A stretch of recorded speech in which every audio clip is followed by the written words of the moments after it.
Assalamualaikum warahmatullahi wabarakatuh. Pertama-tama marilah kita panjatkan puji dan syukur kepada Tuhan Yang Maha Esa sehingga kita bisa diberikan nikmat sehat walafiat hingga hari ini. Karena berkat rahmatnya sehingga saya diberikan kemudahan dalam menyelesaikan ujian akhir semester mata kuliah Ekonomi Mikro Syariah. Terima kasih juga kepada Bapak dosen M. Iman Taufik, SEME, selaku dosen pembimbing mata kuliah Ekonomi Mikro Syariah. Sebelumnya, perkenalkan nama saya Syakia Firti Zira Mahardika, NIM 120161111, kelas 3C Prodi Akuntansi Syariah, Fakultas Ekonomi dan Bisnis Islam IAIN Pontianak. Pada kesempatan kali ini, saya akan membahas beberapa topik mengenai yang pertama yaitu permintaan, penawaran, dan keseimbangan pasar. Jadi, permintaan dapat diartikan sebagai keinginan konsumen untuk membeli barang pada tingkat harga yang berbeda dan dalam jangka waktu yang tertentu. Salah satu faktor yang mempengaruhi permintaan yaitu harga barang itu sendiri. Karena jika harga barangnya semakin murah, maka permintaan barang itu akan bertambah. Begitu juga sebaliknya.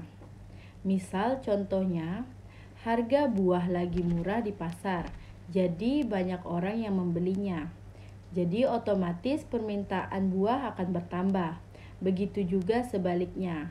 Kalau harga buah di pasar naik, maka permintaan juga akan berkurang.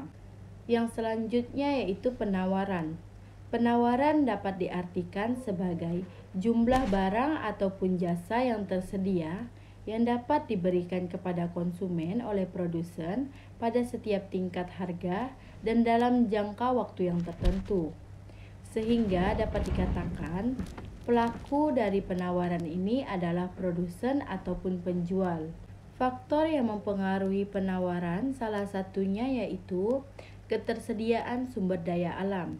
Karena jika barang ataupun jasa yang ditawarkan terbatas, bisa mempengaruhi kenaikan harga. Sedangkan keseimbangan dapat diartikan sebagai kondisi bahwa jumlah yang ditawarkan sama dengan jumlah yang diminta, atau jumlah barang yang dibutuhkan sesuai dengan jumlah harga yang disediakan. Kemudian, materi selanjutnya mengenai elastisitas. Konsep elastisitas dibedakan menjadi dua jenis. Yang pertama, elastisitas permintaan, dan yang kedua, elastisitas penawaran. Dalam buku Ekonomi Mikro tahun 2019 karya Bahrudin Sahroni, Edi Junaidi, dan Noveria, elastisitas permintaan digunakan untuk mengetahui besarnya perubahan jumlah barang yang diminta akibat adanya perubahan harga barang itu sendiri. Sedangkan elastisitas penawaran digunakan untuk mengetahui besarnya perubahan jumlah barang yang ditawarkan akibat adanya perubahan harga barang tersebut. Baiklah, materi berikutnya saya akan membahas mengenai teori perilaku individu dan teori produksi. Perilaku individu merupakan fungsi dan interaksi antara individu dengan lingkungannya. Pada dasarnya, semua perilaku dan kepribadiannya dibentuk dari pengalamannya. Faktor yang mempengaruhi perilaku individu yaitu yang pertama umur. Umur berpengaruh terhadap bagaimana perilaku individu, termasuk bagaimana kemampuan untuk bekerja dan merespon stimulus yang diberikan individu lainnya. Faktor yang kedua yaitu jenis kelamin. Wanita lebih patuh terhadap aturan dan otoritas, sedangkan pria lebih agresif sehingga lebih besar mencapai kesuksesan walaupun perbedaan itu terbukti sangat kecil. Kemudian materi selanjutnya mengenai teori produksi.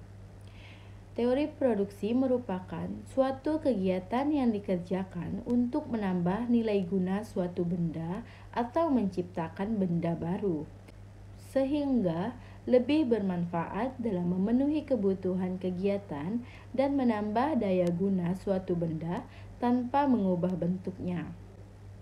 Sedangkan faktor-faktor yang mempengaruhi produksi adalah sebagai berikut. Yang pertama, faktor alam atau tanah.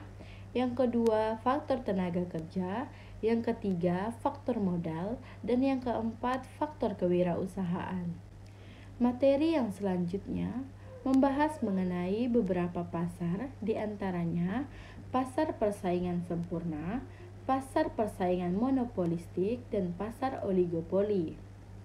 Baiklah, pasar persaingan sempurna.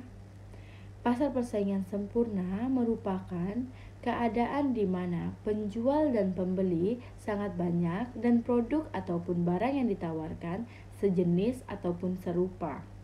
Di pasar ini, penjual dan pembeli tidak dapat mempengaruhi harga. Jadi, harga di pasar merupakan hasil kesepakatan dan interaksi antara penawaran dan permintaan. Contoh pasar persaingan sempurna yaitu yang pertama pasar modal, yang kedua pasar buah, yang ketiga pasar sayur, dan yang keempat pasar beras. Karakteristik pasar persaingan sempurna yaitu yang pertama, banyak penjual dan pembeli. Yang kedua, kebebasan membuka dan menutup perusahaan. Yang ketiga, barang yang dijual bersifat homogen. Dan yang keempat, penjual dan pembeli mengetahui informasi harga yang jelas. Lalu kemudian, pasar persaingan monopolistik.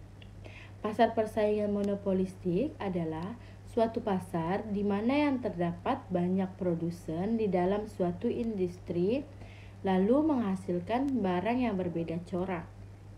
Pada hakikatnya, pasar persaingan monopolistik berada di antara dua jenis pasar yang ekstrim, yaitu pasar persaingan sempurna dan pasar monopoli. Oleh sebab itu, sifat-sifatnya mengandung unsur pasar monopoli dan pasar persaingan sempurna. Ciri-ciri dari pasar persaingan monopolistik ini sebagai berikut. Yang pertama, terdapat banyak penjual. Yang kedua, barangnya berbeda corak. Yang ketiga, perusahaan mempunyai sedikit kekuasaan mempengaruhi harga. Yang keempat, keluar dan masuk ke dalam industri relatif mudah. Dan yang kelima, persaingan melakukan promosi penjualan yang sangat aktif. Dan yang terakhir, pasar oligopoli. Pasar ini merupakan salah satu bentuk persaingan yang tidak sempurna, karena hanya terdapat beberapa produsen ataupun penjual dengan banyaknya pembeli. Jadi, pasar ini umumnya dilakukan sebagai upaya mencegah perusahaan potensial untuk masuk ke dalam pasar. Secara umum, pasar oligopoli ini memiliki dua jenis pasar, yaitu oligopoli murni atau pure oligopoli, yang artinya pasar di mana barang yang diperjualbelikan bersifat identik. Misalnya, hanya menjual semen dan hanya menjual air mineral.